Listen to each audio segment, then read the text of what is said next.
सुंदर, अप्रतिम, मनमोहक सौभाग्य अलंकार मंगळसूत्र महोत्सव 100% जीएसटी फ्री.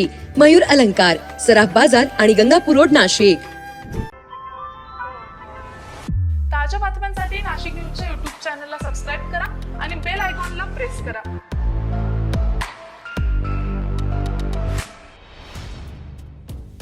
जमिनीच्या वादातून एका महिलेला थेट ट्रॅक्टरखाली चिरडल्याची धक्कादायक घटना रविवारी कळवण तालुक्यात घडलेली आहे.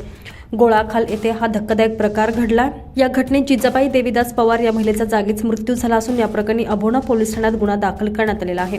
पोलिसांनी एका महिलेसह 6 संशयितांना अटक केली आहे. अभोणा पोलिसांनी दिलेल्या माहितीनुसार या प्रकरणी देवीदास विठ्ठल पवार यांनी फिर्याद दिली आहे.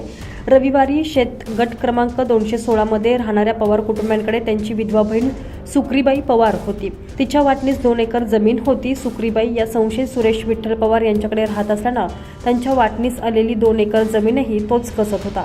परंतु सुक्रीबाई या मयत झाल्यानं त्यांच्या वाटणीस आलेली 2 एकर जमीन ही सर्व 4 भावांमध्ये समान वाटप व्हावी म्हणून त्यांच्यात वाद सुरू झाले. याच वादात रविवारी गोळखाल येथे फिर्यादी देवीदास पवार, जिजाबाई पवार आणि संशयितांचे सर्व नातेवाईक एकत्र बसून वाटणीबाबत चर्चा करीत असताना ही घटना घडली. संशयित सुरेश पवार यानं विधवा बहिणीस त्यानं सांभाळल्यानं तिच्या वाटणीची जमीन तो कोणालाही देणार नाही असं सांगितलं. यामुळे फिर्यादी देवीदास पवार आणि संशयित सुरेश पवार यांच्यात वाद झाला.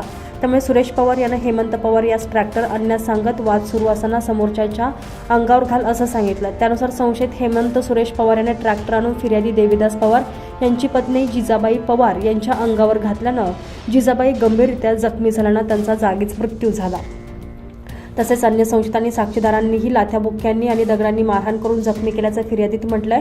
या प्रकरणी अभोणा पोलीस ठाण्यात देवीदास विठ्ठल पवार याच्या फिर्यादीनुसार गुन्हा दाखल करण्यात आलेला असून संशयित सुरेश विठ्ठल पवार, हेमंत सुरेश पवार, विठाबाई सुरेश पवार आणि सुदाम रामू कांबडी, कांतीलाल रामू कांबडी यांना पोलिसांनी अटक केलेली आहे.